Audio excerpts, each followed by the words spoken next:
En esta tarde en la que nos estamos enterando de tantas cosas de la propiedad horizontal, pensaron muchos que era fácil la propiedad horizontal, pero tiene sus secretos y tiene sus cosas, ¿no? Que hay que estudiar. Vamos ahora a recibir a dos disertantes que van a charlar de cosas que tienen mucho que ver, especialmente con la ciudad de Buenos Aires. Por eso les digo que no se vayan, porque si no se van a perder esta última parte de la charla y que es muy, pero muy interesante. Acaban de llegar a la sala, les pido silencio, por favor. Les pido silencio, por favor. Acaban de llegar a la sala el doctor Daniel Rodríguez Masdeu y la doctora María Gracia Nenzi, que son los moderadores del día de mañana en la sesión, en la asamblea que nos va a tocar participar en la jornada que se va a llevar a cabo en la legislatura de la Ciudad de Buenos Aires a las 5 de la tarde. Perú 130, así que recuerden todos concurrir a la sesión de mañana. Voy a recibir a la doctora María Carmen Grois y al doctor Marcelo Gómez Grois. Ellos van a hablar del poder de policía de la Ciudad de Buenos Aires y un montón de cosas, ley 257, es decir, son un montón de cosas que hay que tener en cuenta especialmente en la Ciudad de Buenos Aires, lo que no implica que no sean cosas interesantes para el resto del país. He recibido mensajes, les pido silencio, por favor, si no, retírense y hablen fuera del recinto. Por favor, porque están distrayendo al resto de la gente que tiene interés en lo que se está diciendo y me distraen a mí. No cuesta nada ir a hablar fuera del recinto y después entrar si es que quieren volver a entrar. Les decía que he recibido mensajes por Twitter de la ciudad de Neuquén, de la ciudad de Córdoba, de la ciudad de Santa Fe, Rosario y alguna otra ciudad que no recuerdo en este momento, que están viendo esta transmisión. Así que vamos a seguir con atención lo que nos van a decir los doctores.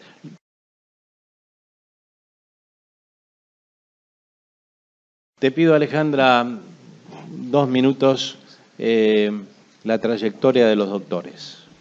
¿Cómo no? Doctora María Carmen Grois, abogada, cursó sus estudios en la Universidad Nacional de Buenos Aires, recibida en 1975, especialista en Derecho de la Propiedad Horizontal, administradora de consorcios, integrante del Instituto de Derecho de la Propiedad Horizontal del Colegio Público de Abogados de la Capital Federal. Ha participado en calidad de disertante en seminarios y jornadas relativas a la especialidad. Doctor Marcelo Alejandro Gómez Grois, abogado egresado de la Universidad de Buenos Aires, especialista en Derecho Penal, posgrado UBA, especialista en faltas especiales de la Ciudad Autónoma de Buenos Aires, posgrado en Universidad de La Matanza, especialista en Derecho Público profundizado de la Cava, posgrado Universidad de Belgrano, controlador administrativo de faltas, Dirección General de Administración de Infracciones, Gobierno de la Ciudad de Buenos Aires. Bien, los doctores Grois van a tener entonces 1 hora también para charlar con nosotros. Ellos van a administrar el tiempo como para que dentro de esa hora podamos escuchar sus disertaciones y podamos, algunas de las personas que lo deseen, hacer algunas preguntas para que ellos nos respondan. Mary o sí. Marcelo, no sé quién quiere empezar. María, entonces, Mary, para nosotros es Mary, para los compañeros del instituto. Buenas tardes. Adelante. Buenas tardes a todos. Agradecido a las autoridades del colegio, a Eduardo Watt, a Nelly Díaz, por esta participación dentro de estas segundas jornadas de propiedad horizontal. El tema que trataremos es respecto del poder de policía y la solución, o sea, respecto de la problemática que tenemos dentro de la propiedad horizontal en los conflictos que se dan en la vecindad o en la convivencia. Lo dividiremos en dos etapas, en dos partes, que va a ser la parte normativa y a mi cargo y la parte sancionatoria a cargo del doctor Gómez. Bueno, entenderemos por poder de policía el que tiene el Estado de restringir los derechos y garantías constitucionales. Esto deviene de la Constitución Nacional, que declina en favor de las provincias y los municipios este poder de policía. En lo que atañe a la propiedad horizontal, nos interesa respecto a la seguridad que, de conformidad con la Constitución de la ciudad, le cabe al jefe de gobierno, quien a través de distintos organismos es quien lo ejerce. El Código Civil y Comercial determina en el artículo 1970 que el dominio privado queda limitado en pos del interés general. ¿Eso qué quiere decir? Que tiene preeminencia ese interés general frente a los derechos que poseemos como propietarios. En ese caso, lo que se aplica es las normas de derecho administrativo, lo cual es importante, por eso es el tema del Gobierno de la Ciudad de Buenos Aires. Y asimismo, dentro de ese mismo artículo, se habla de la problemática de la convivencia, también se va a regir por el Código Civil y Comercial, pero en forma supletoria a las normas del Gobierno de la Ciudad de Buenos Aires. Respecto de los consorcios, que es lo que a nosotros nos interesa, y conformando parte como consorcistas, ya sea porque la mayor cantidad de gente vivimos dentro de lo que es este tipo de edificios o trabajamos dentro de lo que es la propiedad horizontal, vamos a ver que el Gobierno de la Ciudad de Buenos Aires tiene distintas áreas. Una de ellas es la Agencia Gubernamental de Control, que tiene direcciones que son las que ejercen este control y este poder de policía. Tenemos a la Dirección General de Fiscalización de Obras y Catastro y a la Dirección General de Fiscalización. Y los consorcios, ahora entraremos a analizar qué tenemos que cumplir los edificios como tales. La Ley 257 determina la obligatoriedad para toda edificación que tenga más de un piso, o sea, a partir de un piso, planta baja, tenemos un edificio, no debe cumplirlo. Tiene a partir de un piso y con salientes tiene que cumplir con esta Ley 257. ¿Cuál es el objeto de esta ley? Es la seguridad en general pública. ¿Por qué? Porque es la comúnmente conocida como la ley de fachadas. No solo son las fachadas las que tenemos que tomar en cuenta, pensemos en los balcones, pensemos en las marquesinas, también tenemos lo que son las medianeras, las azoteas, los techos. ¿Y qué es lo que debe hacer el consorcio? El consorcio, a través de su administrador, que es el representante legal, debe contratar un profesional que requerirá los servicios de un arquitecto o de un ingeniero para que emita un informe. Este informe se realiza con cierta periodicidad. Es obligación de los edificios a partir de los 10 años de antigüedad que cumplan con esta normativa. A mayor antigüedad, esto se debe realizar con mayor frecuencia. Así los edificios de los 10 a 21 años, determina la ley, tienen que hacerlo cada 10 años, de 21 a 34 cada 8, de 34 a 50 cada 6, de 50 a 71 cada 4, y los edificios antiguos, que en la Ciudad de Buenos Aires tenemos muchos, cada 2 años. Este arquitecto, ingeniero, se apersonan en el edificio, constatan el estado en que se encuentra, si está en óptimas condiciones, va a emitir ese informe técnico y después hacer las presentaciones ante el gobierno de la ciudad para que nos otorguen el certificado correspondiente. De no ser así, va a emitir un certificado técnico dejando constancia de todas aquellas obras que deben ser realizadas, los tiempos estimados, ¿Qué hará en ese caso el administrador del consorcio? Convocará a asamblea. ¿Por qué? Porque no está dentro de los trabajos normales y habituales que un edificio realiza dentro de los gastos previstos en forma normal. Entonces, los administradores llevarán a la asamblea esta inquietud, la asamblea lo tratará, resolverá respecto de los montos y los tiempos estimados.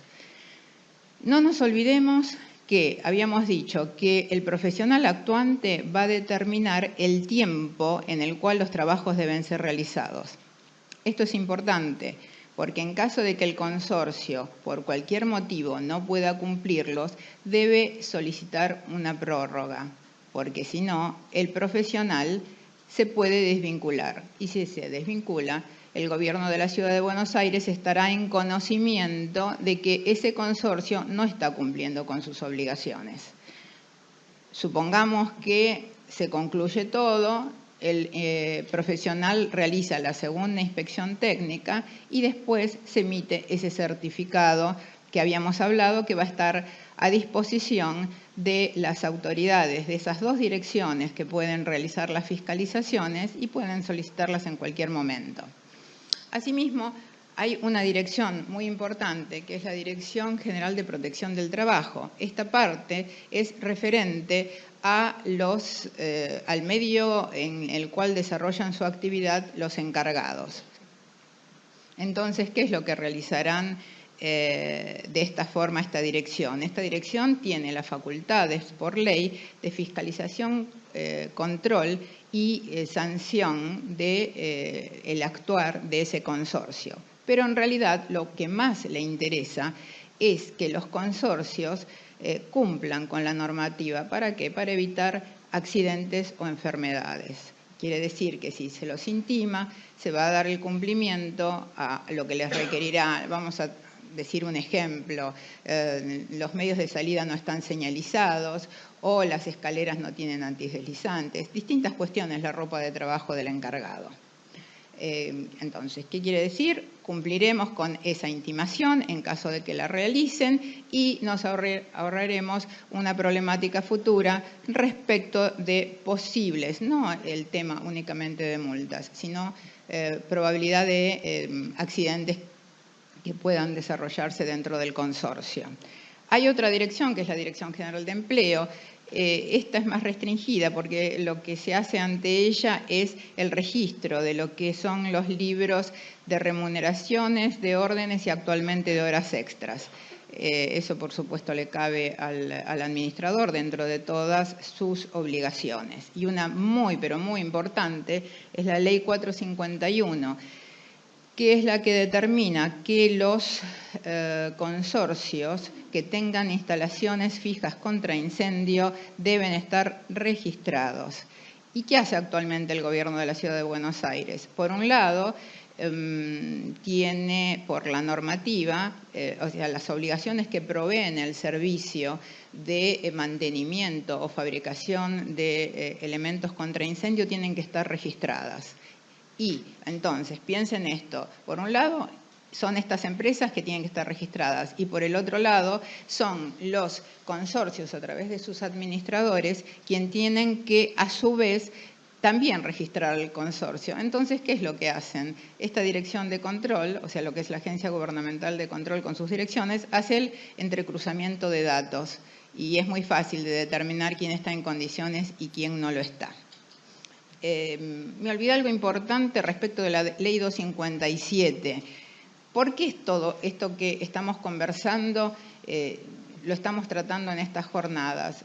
Porque no solo esto tiene relevancia para los abogados, también tiene relevancia para los que vivimos, porque está dentro de nuestra posibilidad ver si esta normativa se cumple, porque los más perjudicados vamos a ser nosotros, los propietarios, o los condóminos o copropietarios, como la ley anterior lo determinaba.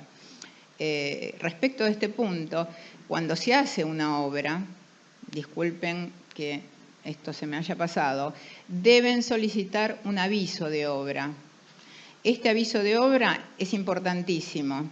O sea, cuando se cumple la ley 257, recuérdenlo, porque si no es así, cualquiera puede hacer una denuncia. Piensen que si estamos arreglando una fachada, pasan o los vecinos protestan, no pasa cualquier persona, hacen una denuncia, viene la Dirección de Fiscalización, los inspectores de la Dirección de Fiscalización de Obras y Catastro, y nos hacen una infracción y nos clausuran la obra.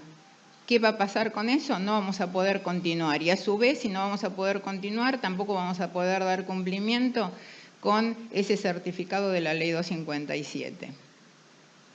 Bueno, eso ténganlo presente. Les dije del tema este. A ver, no sé si algo se me está pasando. Esto está, incendio lo tenemos. Ah, sí. Respecto del tema de incendio, de esta ley 257, ¿qué es lo que tiene que cumplir el consorcio? El consorcio tiene que tener un plano colocado en lugar visible para que en caso de que vengan los bomberos puedan observar en qué lugares se encuentran emplazadas las instalaciones fijas. Deben tener un libro de actas que va a ser provisto, va a ser tramitado por la empresa mantenedora para que en ese libro se coloquen todos los trabajos que eventualmente haya que realizar. El consorcio tiene la obligación de realizar a través de esta empresa que habíamos hablado, que tiene que estar registrada, en forma periódica, cada 3 meses tienen que realizar el control de los elementos que se tengan y en forma anual tienen que hacer lo que son la recarga de los matafuegos. O sea, todo este tipo de cosas están al acceso no solo de los administradores para poder cumplirlos, sino de los propios consorcistas para que controlen que esto se está realizando.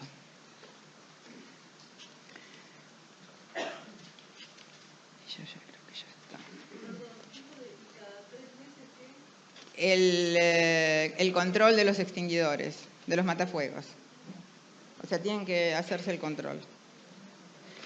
No, ahora hablo de la otra y después hablo de la otra. Bueno, ahora vamos a tratar el otro tema y después el doctor Gómez va a hablar de la parte de ambas, la parte sancionatoria.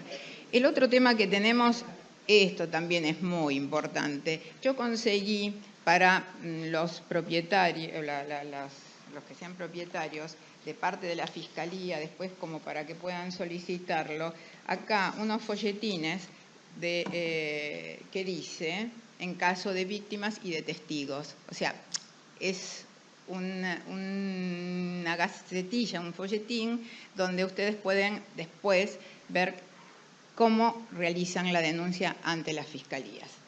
Nosotros tenemos la propiedad horizontal, como ya se ha dicho, que es este derecho real mediante el cual se tiene el uso y el goce por parte del titular del dominio del inmueble dentro de ese contexto que tenemos ahora, dentro de esa esfera que tenemos como unidad funcional. Dentro de esto, los propietarios, y de acuerdo a la Ley de Propiedad Horizontal del Código Civil y Comercial, tienen que cumplir una serie de obligaciones. Tienen que dictar su reglamento de copropiedad. Si fue una empresa constructora, lo hizo un propietario. Si se reunieron varios, van a dictar. Pero la realidad es que tienen la obligación de dictar ese reglamento de propiedad. Y dentro de ese reglamento de propiedad, la gente que viva dentro del edificio, sean propietarios u ocupantes, tienen que cumplir con las normas. Y este reglamento establece prohibiciones. Dentro de las prohibiciones que determina es el de respetar al resto en cuanto a lo que es la convivencia. No nos olvidemos, respecto de este tema, que algo importantísimo es la calidad de vida. Estamos dentro de una urbe, entonces tenemos que aprender a vivir en una comunidad respetando al resto, porque ya bastante tenemos de ruidos que no los podemos controlar, como son los ruidos del tránsito, a pesar de que hay una agencia gubernamental también en el área Agencia de Protección Ambiental que controla los ruidos, pero nosotros por lo menos como ciudadanos tenemos que colaborar dentro de nuestro ámbito y a su vez hacer que se respeten todo este tema de vivir y de tener una mejor calidad de vida. De acuerdo a esta normativa, si un ocupante o un consorcista al nuevo código infringe este código, o sea, lo que va a ser el reglamento de propiedad que se aplica en primer medida, tienen acciones los consorcistas para poder actuar. Ese juicio que se va a realizar va a ser un juicio de carácter escueto en cuanto a los términos que se van a aplicar y va a ser el más chico en términos, el juicio sumarísimo determinado por el Código Procesal para los plazos y que se cumpla con el respeto de las normas en cuanto a la convivencia. Si tenemos un ocupante dentro de ese inmueble y si es reiteratorio sus infracciones, puede llegar a ser desalojado. Ahora, ¿qué tenemos nosotros como consorcistas? Que esto es la parte práctica. Tenemos el Código Civil por un lado, tenemos el reglamento que determina el Código Civil, o sea, vivimos en un consorcio y como normativa primero tenemos ese reglamento de copropiedad que tenemos que respetar. En forma supletoria utilizamos también el Código Civil en lo que son las restricciones al dominio. O sea, que nosotros, no solo como propietarios o condóminos, sino como vecinos de otros, no podemos violentar la buena calidad de vida en cuanto a lo que pueden ser los ruidos, olores, vibraciones o lo que fuera. Entonces, ¿qué es lo que puede hacer un consorcista ante una situación de problemática dentro de su consorcio por parte de otra persona que vive en el edificio? Primero tratar de dialogar, aunque parezca mentira, tocar el timbre una vez, 2 veces. Esto no funciona, salvo que sea demasiado violento, tenemos al administrador del consorcio, quien puede, de acuerdo a sus obligaciones, ejercer en forma categórica e intimarlo al cumplimiento del reglamento. Una forma muy rápida y expeditiva ante estas situaciones es llamar al 911 o llamar a la Fiscalía. La Fiscalía es el 0800 333 347 225, se llama por teléfono y ellos automáticamente ya intervienen. O sea, ya está interviniendo un fiscal y funciona. O sea, este medio de solucionar los conflictos derivados de la vecindad es expeditivo. Se pueden hacer denuncias, cuando terminamos, después, el número 0800 333, o sea, 333 347 225. Después las preguntas, por favor. Espera. Después de que terminemos, así hacemos la exposición, después se hacen las preguntas. Bueno, entonces tenemos habíamos dicho, algo expeditivo, entonces el 911, el teléfono de la Fiscalía, hay denuncias vía internet que se pueden realizar y después tenemos las unidades de orientación de denuncias que están en la ciudad de Buenos Aires, en distintos lugares, en Cabildo y cerca de Cabildo y Congreso, están a disposición en la página, en Paseo Colón 1330, donde está la Fiscalía General, y los abogados tenemos acá, dentro de este mismo edificio, en la planta baja, esa unidad de orientación de denuncias. O sea, quiere decir que los abogados podemos venir acá y hacer las denuncias de nuestros clientes. Acá no pueden venir los particulares. Los particulares tienen que dirigirse al resto de las unidades. El procedimiento es, se hace la denuncia en estas unidades e interviene automáticamente la Fiscalía, y la Fiscalía dentro de la Ciudad de Buenos Aires funcionan bien. Tema de experiencia, son expeditivas, tratan de solucionar los conflictos a corto plazo, o sea, en poco tiempo.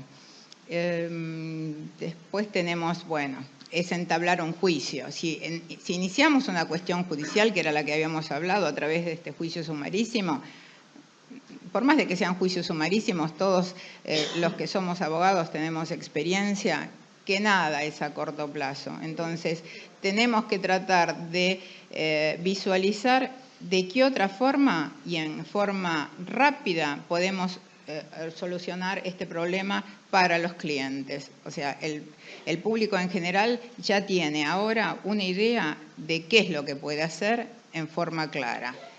Gente muy violenta de todo tipo de lo que puede haber, llaman a la policía, al 911, interviene con la Fiscalía en forma directa llamando al número telefónico que les di y van a tener buenos resultados. Si no hay otra posibilidad,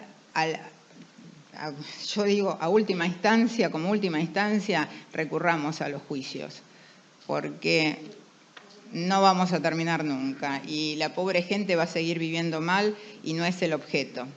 La ley de la Ciudad de Buenos Aires, que es la 1540, es la que determina lo que es la contaminación acústica y habla de lo que son los ruidos o las vibraciones. Se aplica en general para distintas actividades, pero también para el tema de los consorcios. Y lo que hace es un cuadro de ruidos de acuerdo a las zonas dentro de la Ciudad de Buenos Aires. A mayor, o sea, si tenemos un inmueble en zona residencial, va a tener menor cantidad de decibeles que en una zona industrial. Entonces, quien viva en una zona residencial va a estar en mejor condiciones. El otro va a tener que tolerar necesariamente, porque hay edificios de propiedad horizontal en zonas, llamemos barracas, lo hay, y hay otras zonas que también. ¿No repetirías el número de la ley? 1540, entonces, es la ley que determina la contaminación acústica. Y ahí habla, si quieren verlo, todo el tema de decibeles. Las viviendas tenemos 50 decibeles a la noche, de día tenemos 60, 65, y habla de lo que es el horario de tolerancia. De día es una cosa y de noche es otra cosa. Después hay un tema que es una mediación comunitaria que se realizan en los EGP, donde la gente puede concurrir para plantear este problema. Eso ya no depende de la Fiscalía, sino depende del Gobierno de la Ciudad de Buenos Aires.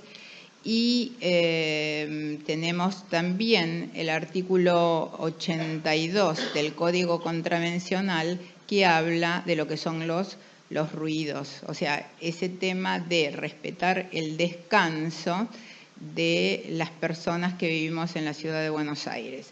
En este caso, los ruidos tienen que ser persistentes, o sea, no es que son, entre comillas, más exigentes que el otro, tienen que ser darse en forma permanente, reiterada. Entonces, han tenido un pantallazo general de que las soluciones o sea, los conflictos de propiedad horizontal, lo que hoy a la mañana el doctor Awad nos exhibió en esa filmación, es real, pasa eso. Entonces, no tenemos que nosotros, al menos teniendo un conocimiento, seamos personas comunes, actuemos con sentido común. No echemos leña al fuego, tratemos de solucionar los conflictos por la vía pacífica. Si no, termina en el desastre de que ya no nos va a quedar más edificio como lo que vimos hoy. Lo van a terminar quemando y nada. Entonces, pensemos eso, mejor calidad de vida para todos.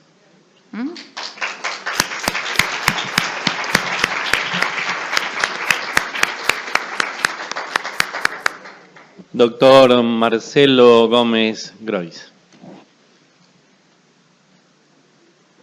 Hola a todos. Bueno, reitero los agradecimientos que hizo la doctora al doctor Awad y al Instituto de derecho a la propiedad horizontal y, bueno, agradecido a todos los que hoy están aquí presentes.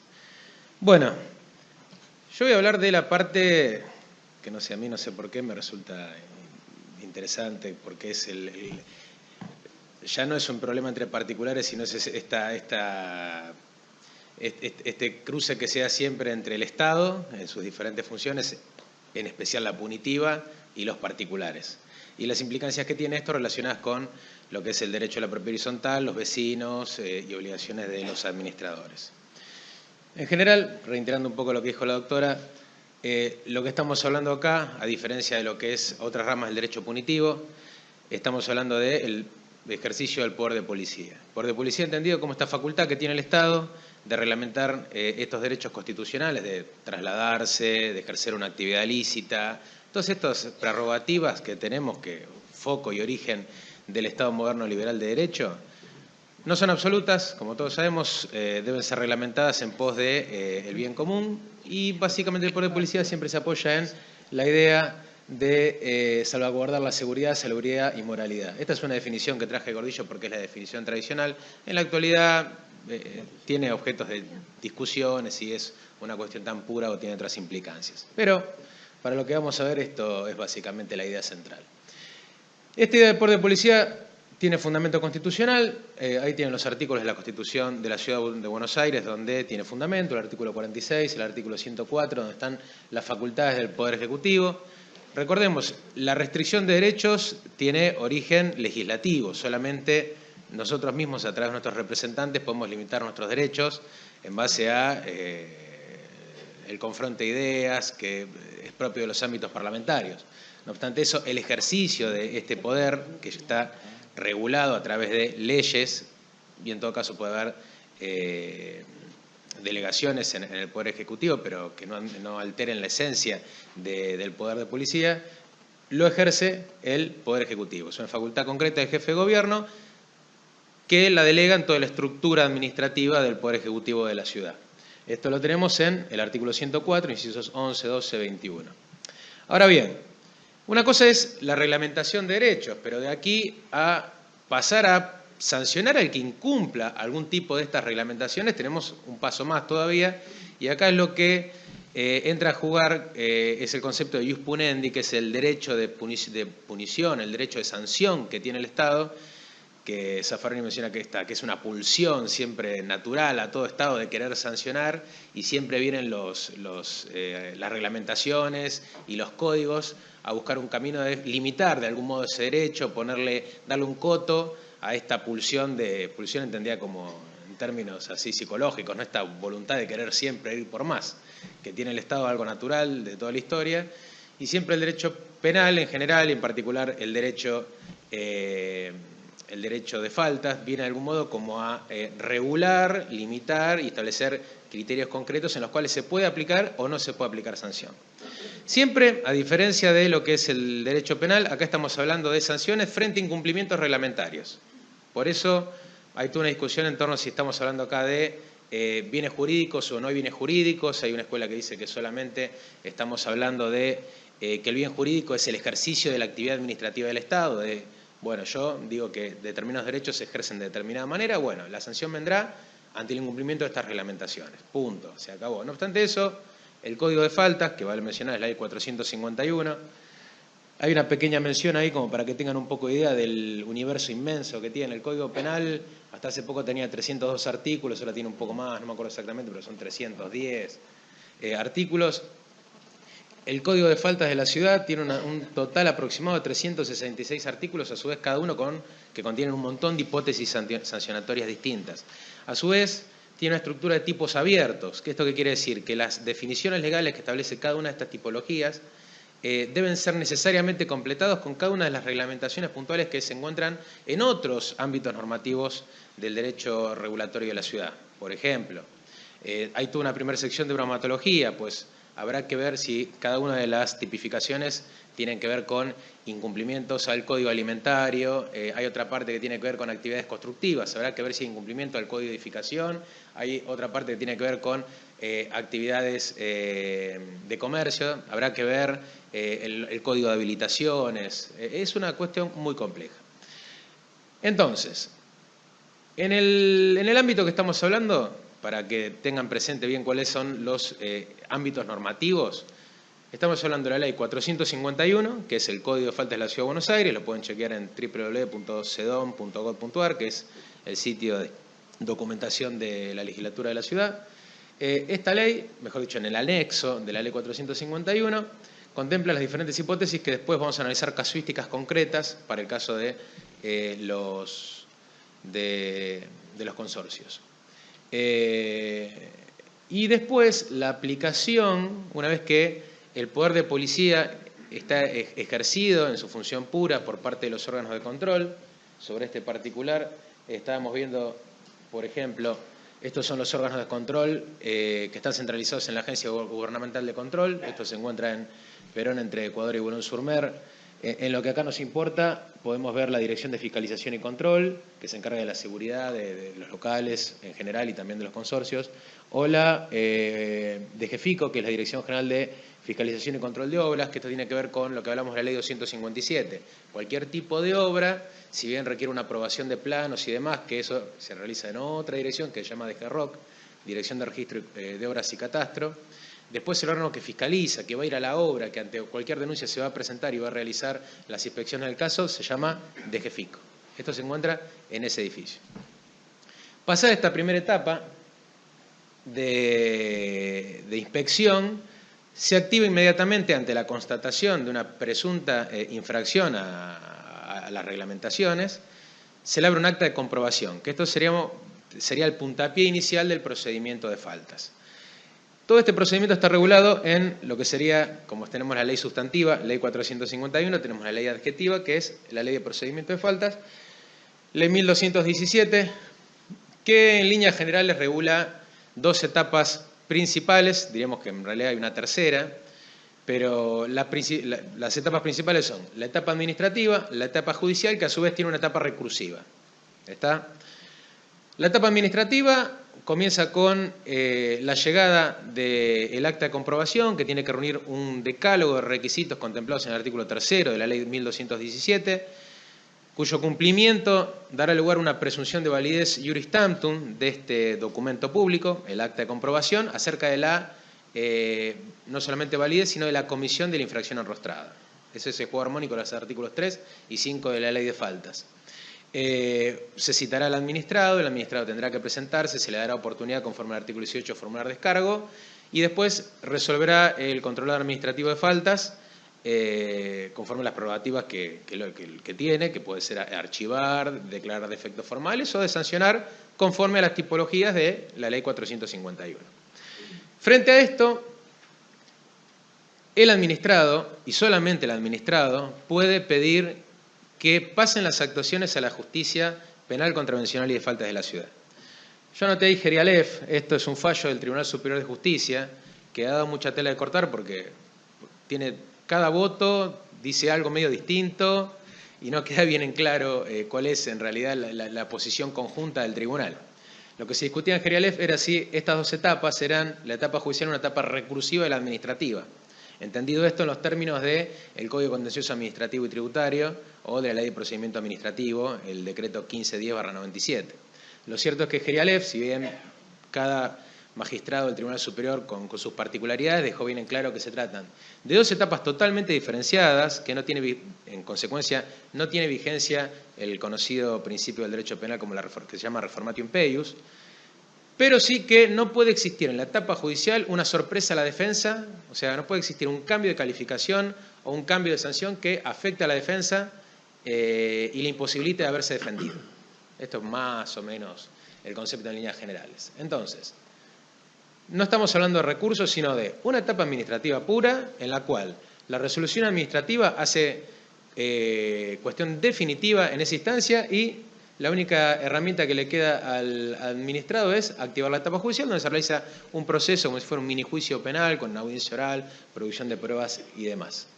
Esto es más o menos un pantallazo de, muy a grosso modo y muy rápido, de la estructura normativa que regula todo el derecho de faltas. Ahora, pasando al análisis concreto de los casos que había mencionado la doctora, tenemos la ley 257. La ley 257 establece la obligatoriedad de cada consorcio debe contar, conforme a las antigüedades que tengan y demás, con un certificado de fachadas. ¿Cómo se sanciona la inexistencia de este certificado? No existe, en la sección segunda, donde se regulan todas las actividades constructivas, una sanción, una tipología concreta que diga, cuando el consorcio no tenga el certificado, o sea, una cuestión tan concreta como esta no existe. Entonces, en la práctica esto se resuelve mediante una sanción genérica, se lo conoce así como la sanción, se llama sanción genérica y se lo conoce como la sanción genérica que viene a aplicarse en los casos en donde hay incumplimientos a normas de edificación de cualquier tipo de norma de edificación. La norma es tan genérica que ahí tienen transcripto el artículo del código, que es el 2214, y en estos casos es la que se aplica. La multa no es muy alta, el mínimo, sí, en caso de reiteraciones y demás, queda en manos del controlador administrativo la posibilidad de graduarla entre un mínimo de 50 a un máximo de 5.500 unidades fijas. Vale mencionar que la unidad fija hoy en la actualidad tiene un valor de 6,50 pesos, que conforme a la definición del concepto de multa, que establece la propia ley 451, no, si mal no recuerdo es el artículo 20, pero bueno, puede ser que me esté pifiando, dice que se establecerá el valor de la unidad fija semestralmente mediante una resolución de la autoridad de aplicación, que es la Subsecretaría de Justicia de la ciudad, conforme el valor de medio litro de nafta de mayor octanaje del Automóvil Club Argentino de Avenida Libertador, de la conocida sede central. Que en realidad es una especie es una copia prácticamente literal de la norma que en igual sentido fija el valor de la unidad en la provincia de Buenos Aires, con la diferencia que en la provincia de Buenos Aires la unidad fija vale 1 litro de nafta super, no la de mayor octanaje, si mal no me equivoco. Acá es medio litro, pero bueno. Esto se introdujo en la última reforma, que es la ley 4811, que entró en vigencia hace un año y un poquito más, que modificó absolutamente toda la ley de faltas, retocando absolutamente todos los tipos sancionatorios, inclusive incorporando nuevas secciones y demás. Esperen que paso a la próxima hoja.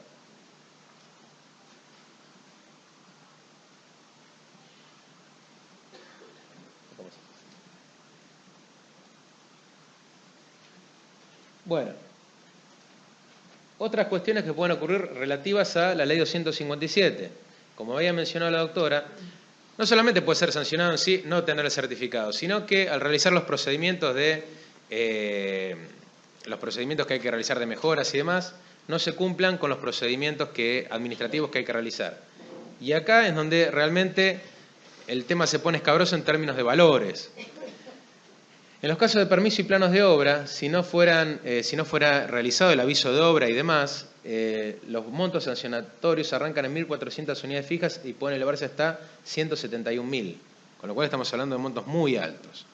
Entonces, no solamente hay que velar porque el consorcio tenga el certificado correspondiente, sino que de no tenerlo y de estarse realizando las obras, ver bien la empresa que va a intervenir, si cumple con todos los requisitos, si realizó todos los pasos ante la DGROC correspondientes. Y en el mismo sentido, también hay una norma bastante delicada en este sentido por los montos de sanción, que es el artículo 2.1.11, que es cuando no se disponen los medios de protección. Por ejemplo, cuando ponen los andamios y ponen las pantallas, que son esas que están por sobre los andamios que evitan que si cae algo. Acá los montos de sanción, como pueden ver, son de 250 a 2.500 unidades fijas. Después, otro ámbito distinto en el cual no se aplica este procedimiento de faltas porque tuvo una reglamentación particular es toda la cuestión de empleo. La cuestión de empleo que interviene la Dirección General de Empleo, que se encarga de aplicar la Dirección General de Protección del Trabajo, tiene un procedimiento específico regulado por la ley que le dio creación. La ley es la ley 265. Esta ley le da facultades de control y sanción a esta dirección. Ya, para que quede claro la estructura administrativa es esta. Dentro del Ministerio de Desarrollo Económico está la Subsecretaría de Trabajo, Industria y Comercio, dentro de la cual está la Dirección General de Empleo, que es la que se encarga de la rúbrica de libros y demás, y la autoridad, o sea, el organismo que aplica y que realiza el sumario administrativo y puede aplicar las sanciones, es la Dirección General de Protección del Trabajo. Esta ley, la 265, contempla diferentes tipos de sanciones, no tiene una tipificación concreta, es un derecho administrativo sancionador más laxo, en el cual simplemente tipifica por tipos de sanciones, leves, graves, muy graves, estableciendo mínimos y máximos para cada uno de estos tipos de sanciones. El proceso no es igual, si bien tiene la misma lógica de todo proceso sancionatorio, anoticiamiento de la parte para que concurra, puesta en conocimiento de la imputación, la intimación, 5 días para presentarse, formulación de descargo, producción de prueba, sanción. La diferencia con respecto al procedimiento de faltas es que en este caso sí hay un recurso directo ante la Cámara Contenciosa Administrativa y Tributaria de la Ciudad, que se regula conforme a las normas de la Ley de Procedimiento Administrativo, que es el decreto 1510/97. Esta es la diferencia. Tiene la forma de una demanda completa, con todos los requisitos, toda la prueba que deba valerse, y esto se presenta frente a la Dirección General, quien la eleva automáticamente a la Cámara Contenciosa Administrativa y Tributaria. Acá marco esto porque hay una diferencia sustancial, o sea, si uno está acostumbrado a el derecho administrativo sancionador en todo lo que estuvimos hablando de faltas, interviene el fuero penal contravencional y de faltas, es una cuestión sancionatoria, en cambio, una cuestión punitiva. En cambio, en este ámbito interviene el otro fuero de la ciudad, que es el contencioso administrativo y tributario. Habló la doctora de las condiciones contra incendio. En este caso se aplica el artículo 2.1.1, que también los montos de sanción son bastante elevados porque son de 300 a 1.400 unidades fijas. Acá habrá que ver, dependerá del tipo de concurso entre normas que se haga. A modo de ejemplo, ¿es un incumplimiento tener un matafuego, es una infracción tener un matafuego con carga vencida?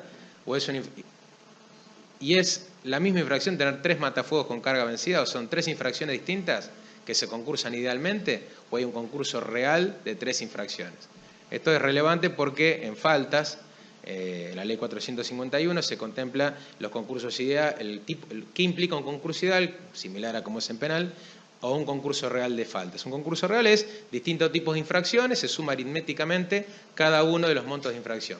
Un concurso ideal se aplica el máximo de la pena contemplado para la infracción que mayor pena contempla en el código. Lo cual no es menor, porque si uno empieza a sumar, puede llegar a casos como, imagínense, un consorcio que tenga muchos pisos con muchos matafuegos y justo se le pasó en una oportunidad actualizarlo, realizar los procedimientos, y no lo haga y sean 20 infracciones distintas que se sumen aritméticamente, puede ser un montón de dinero. Bueno, después, sumando otras cuestiones que también se ven habitualmente vinculadas con temas de faltas y consorcios, tenemos el tema de los residuos fuera de horario. Hay casos, es normal, ocurre.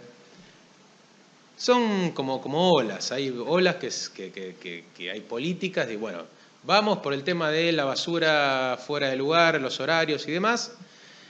Hoy con el tema de todos los containers y demás, por ahí esto no está tan en boga, pero hubo un tiempo con el tema de la rotura de bolsas y demás que APRA, que es la Agencia de Protección Ambiental, a través de la DGCONT, que es la Dirección General de Control, a todo evento les reitero el organigrama para que lo vean, que es esta Dirección General de Control Ambiental, que es la que se encarga de realizar todo lo que es el poder de policía, el control del ambiente, de la basura y demás. Bueno, en fin, la cuestión es que en ¿sí? Bueno, en fin, la ley es la ley 662, que establece que la basura el proceso de recolección de basura comienza a las 9 de la noche, la basura debe sacarse a la vía pública 1 hora antes de esto, 8 de la noche en adelante, básicamente. Y bueno, hoy creo que esto, si bien no cayó en desuetudo, porque sigue existiendo la norma, y es verdad que uno no la puede sacar con el tema de los containers, como que, si no, ¿para qué están, no? Bueno, la norma que se aplica es la 139, que es el artículo 1.3.9 del anexo de la ley 451, que establece multas de 500 a 700 unidades fijas y contempla específicamente el caso de los inmuebles afectados al régimen de propiedad horizontal, que aumenta la sanción de 700 a 5.500. Después, otra posibilidad. Esto tiene que ver con verificar que todo esto se vaya realizando. Si lo sacan fuera ahora, decirle al encargado o mencionarle al administrador, están sacando fuera de horario, porque esto puede traer en algún momento un problema económico al consorcio por la aplicación de una sanción. En esta línea también tenemos la obligación del consorcio de contar con los certificados de limpieza de tanques de ratización y de desinsectación. Las normas reglamentarias son el artículo 1 de la ordenanza 45.593/91, también el decreto 2045, que establece el registro. Tenemos tanto el tema de tanques como el tema de desratización y demás, que también tiene sus normas reglamentarias, y todo esto que acá lo pueden ver, que es la resolución 6 de APRA de 2011, esto con relación a los tanques. La norma sancionatoria es el artículo 1.3.22 y sanciona de 100 a 1.400 unidades fijas. Entonces, para redondear un poco esto, ahora voy a seguir en el ámbito de las faltas, vinculado con el derecho contravencional, tocado concretamente la cuestión de convivencia, los ruidos molestos y demás, pero para redondear esta idea, lo que hay que verificar es prevención. Verificar que cada uno de estos ámbitos se realicen las actividades en el administrador del consorcio o el encargado, de acuerdo a cada una de las hipótesis de sanción que pueden haber, para evitar que se lleguen a estos extremos. También hay que tener cuidado porque muchas veces puede ocurrir que alguien está tentado por un problema de vecindad, y ya entrando en el tema de vecindad, con algún consorcista que justo él saca la basura o algo por el estilo, y esté tentado a decir, no, le haga algún problema denunciándole al gobierno de la ciudad. Tengan cuidado, porque esto puede ser como un boomerang y volver después con un problema para el consorcio. Como pasa con el tema de Metrogas, que hay uno que tiene bronca con otro porque construyó en la terracita, se hizo la cocina, lo denuncia, todo el edificio sin gas durante un año. Y entrando pero con máscara porque lo van a matar. Entonces, ahora, aspectos punitivos de las cuestiones de la convivencia, en especial ruidos molestos, olores molestos, como habías mencionado vos, por el tema de los animales. Ruidos y olores molestos. Bueno, olvidémonos de los olores, solamente de los ruidos. Los olores tienen apoyo solamente en el derecho de faltas. Los ruidos molestos tienen apoyo tanto en el derecho de faltas como en el derecho contravencional. El derecho de faltas, como vimos todo al comienzo, es derecho administrativo sancionador. Así lo tiene ya bien claro sentado el Tribunal Superior de la Ciudad. Hay votos ya desde antaño, el año 2000, 2005, por ahí, de Julio B.J. Mayer, que ahora ya no está más, pero era el presidente del tribunal, una eminencia en derecho penal y demás, que ya dejó bien en claro que toda esta discusión, si es derecho penal, si es derecho administrativo sancionador de las faltas, tiene poco sentido, porque lo que tiene sentido, y esto la verdad que si uno lee fallos de la Corte Interamericana de Derechos Humanos, que tiene que ser aplicada por el control de convencionalidad que tienen que realizar todos los jueces, y a su vez también por los propios fallos de la Corte Suprema de Justicia, como en el caso del Tribunal Superior, con el voto del doctor Zaffaroni, las garantías constitucionales tienen vigencia en todos los procesos. Así lo dijo la Corte Interamericana, así lo tiene dicho en algún otro lugar la Corte local. Lo importante es que las garantías tienen que tener vigencia. Lo único que, bueno, que en algunos lados, en algún tipo de procesos, por las lógicas concretas que tienen, se vuelven más laxas. Por ejemplo, el gran problema para lo que es hablar de garantías en derecho de faltas es la presunción de validez que vimos al comienzo, que tiene el acta de comprobación. Normalmente, sino uno de los principios en donde se apoya el derecho penal, es el imputado es inocente, tiene un estado de inocencia. Es el Estado quien, a través de los órganos, Fiscalía, debe demostrar la culpabilidad con las pruebas y demás, realizando una acusación, respetando el debido proceso. El tema es que en el derecho de faltas el acta de comprobación hace prueba suficiente y es el administrado quien tiene que venir a desvirtuar el valor de esta acta y él tiene que demostrar que es inocente. Funciona al revés, esto se llama onus probandi, se llama inversión del onus probandi y igual el Tribunal Superior ya se ha expedido al respecto, las 3 salas de la Cámara Penal Contravencional y de Faltas de la Ciudad ya tienen sentado que, si bien es un derecho punitivo, son más laxas las garantías y en este caso no hay afectación por cuanto básicamente no está en riesgo la libertad ambulatoria de las personas. Doctor Gómez, Sí. quiero decirle que en 10 minutos se cumple la hora de Perfecto. la intervención de ustedes. Cierro con esto. Quedaría el cierre suyo y las preguntas, si es que usted desea que le hagan algunas preguntas. Perfecto. Ruidos molestos, ¿cómo solucionar esos problemas? 2 cuestiones. Ley 1540, mapa acústico de la ciudad y decreto reglamentario, que no me acuerdo el número, que ya, esperen que lo tenemos acá. Lo vemos arriba. Acá está. Acá dice Derecho de faltas, normas reglamentarias, ley 1540, decreto 740. Este es un breve comentario de los tipos de zonas que hay, con los decibeles que se aceptan y demás. Esta es la norma sancionatoria. La denuncia se puede hacer a través de 147, a través de presentación directa en APRA, que es la Agencia de Protección Ambiental, en la especie la DGCON, que es la Dirección General de Control, o también hay un correo que yo lo anoté por ahí, si lo pueden, fíjense que está por ahí, si no lo puedo mandar después. Está. No, pero esta es para la justicia, yo estoy de APRA. El tema es que, bueno, en este caso es una mera constatación empírica. Se va, conforme el mapa de la ciudad, se chequea, se mide, que se superan los decibeles permitidos conforme el horario determinado, se le habrá acta de comprobación, se activa proceso ley 1217, faltas, todo el procedimiento de faltas. Y la ley que se aplica es la ley Código de Faltas, el artículo 1.3.3, que sanciona con multa de 200 a 50.000 unidades el que causar ese ruido. ¿Está? Acá hay responsabilidad objetiva, el derecho de faltas es muy amplio en este sentido. Lo que expliqué antes con relación al derecho punitivo, las garantías y demás, tiene que ver con esto. El derecho contravencional, ya sí, del mismo modo que se ha dicho el derecho de faltas que es derecho administrativo sancionador, el derecho contravencional es un derecho penal chiquitito. El hermano menor del derecho penal tiene en vigencia todas las garantías. Con lo cual, en estos ámbitos, cuesta más que avancen las voluntades persecutorias, porque, bueno, el imputado siempre está más protegido por garantías. No obstante eso, y visto lo que es la práctica,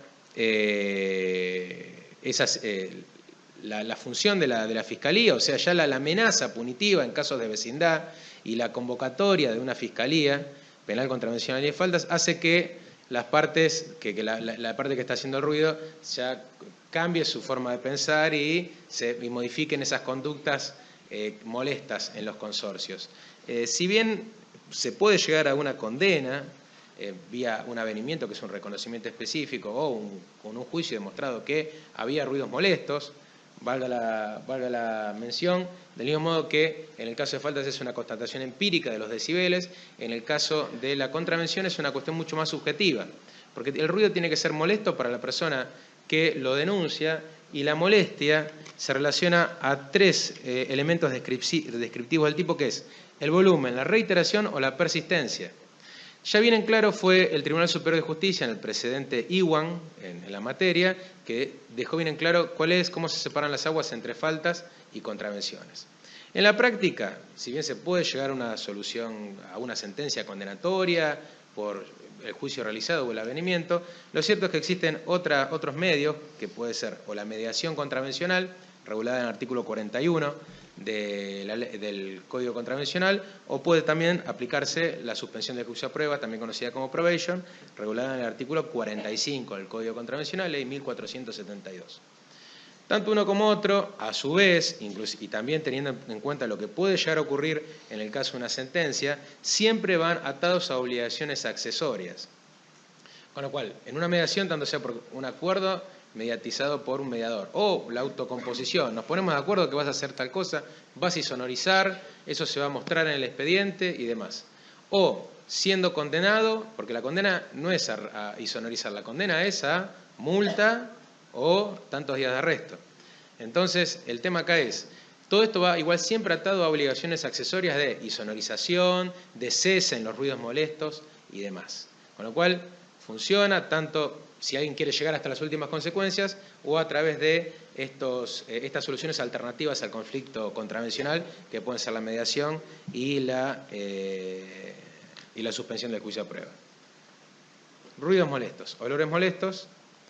Marco regulatorio, la ley 1356 de la ciudad establece una caracterización de los olores, es como el mapa de acústico, establece también una cuestión en ese sentido, y puede ser sancionado conforme al artículo 1.3.4, que sanciona con multa de 100 a 1.400 unidades fijas.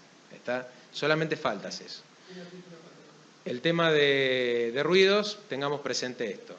Faltas es automático, le generás un problema al vecino, arreglátela.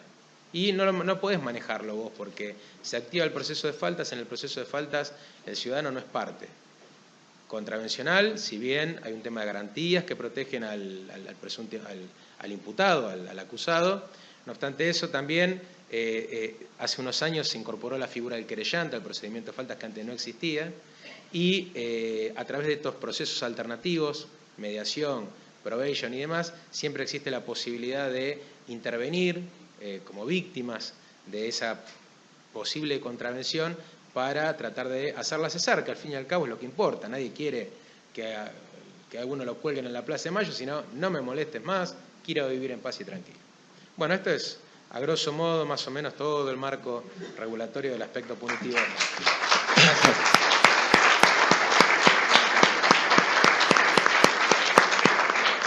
Vamos a tener tiempo para 2 preguntas. Si es que alguien quiere preguntar a los doctores, si están preparados los micrófonos, tenemos tiempo para 2 preguntas. Espere que llegue el micrófono, porque si no estamos transmitiendo por internet y la gente que está viendo todo esto no va a tener el audio de la pregunta. Le pido su nombre y la pregunta.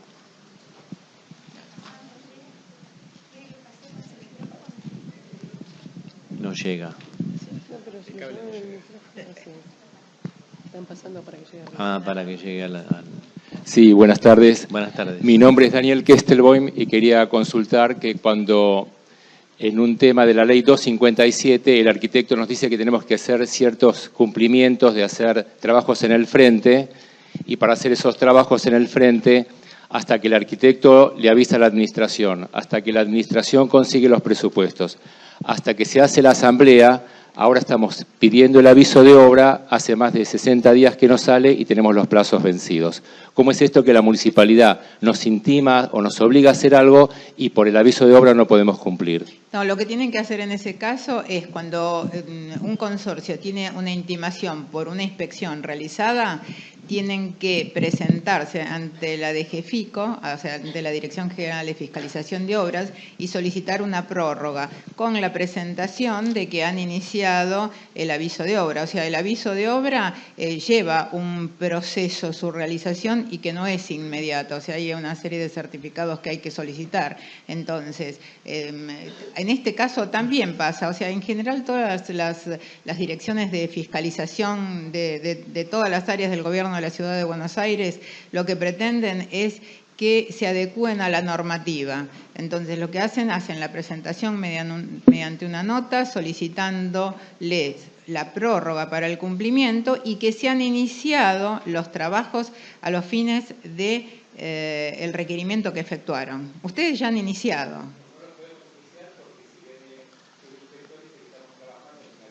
No, pero no. Yo lo que le dije es esto.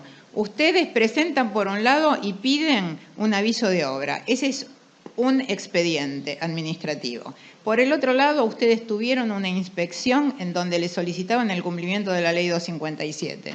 Entonces, lo que realizan es, van a Perón y Boulogne-sur-Mer, en la dirección de fiscalización, hacen una presentación y mencionan que han iniciado el aviso de obra. Ustedes no pueden cumplimentarlo y ahí piden el plazo para después cumplimentar. O sea, si ustedes no tienen el aviso de obra, no pueden iniciar las obras. Entonces es el huevo y la gallina. O sea, si ustedes no tienen el aviso, no pueden. Pero sí hagan la presentación, porque si no hacen la presentación y, supóngase, les dan 60 días, va a la inspección, controla y no hay nada, para el gobierno de la ciudad ustedes no hicieron nada.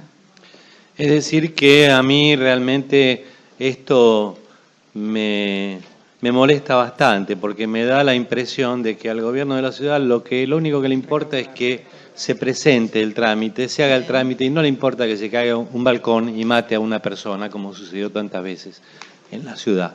Y esto realmente me molesta porque soy un ciudadano más que camina por la ciudad. Y todo esto tendría que cambiar, no tendría que ser así. No tendría que al gobierno importarle simplemente que vayan a iniciar el trámite. Creo que al gobierno lo que le tendría que importar es que se inicien las obras y agilizar desde el punto de vista del gobierno todos los trámites que son necesarios para que el edificio que no está cumpliendo cumpla con la ley. Sé que tenemos un índice de cumplimiento apenas del 20% de la ley 257. Y todos leemos en los diarios que cada tanto se cae una mampostería, se cae una marquesina, se cae un balcón y, por suerte, no todas las veces tenemos víctimas. Pero realmente estas cosas a mí me molestan mucho. Siguiente pregunta. Francisco Carmona. En un consorcio de 3 unidades, sin reglamento de copropiedad, se constatan obras sin permiso, sin aviso y sin profesional. Se hace una constatación y se manda a apuntalar la unidad perjudicada. La unidad perjudicada denuncia, no hace nada de Jefico, se puede pedir la elevación a penal contravencional. En realidad, en ese caso, si de Jefico no hace nada, están incumpliendo en las faltas de deberes de funcionario público, por un lado.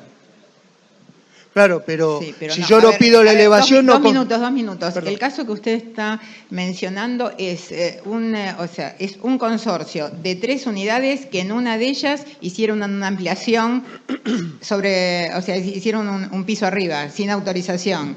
Otro... Está bien, por eso... No, le pido que no hables fuera del micrófono porque se pierde toda la hilación. Ahora dejemos hablar a los doctores, por favor. Bueno, a ver, si le pueden acercar el micrófono, ¿clausuraron la obra o no? Ahora va a hablar.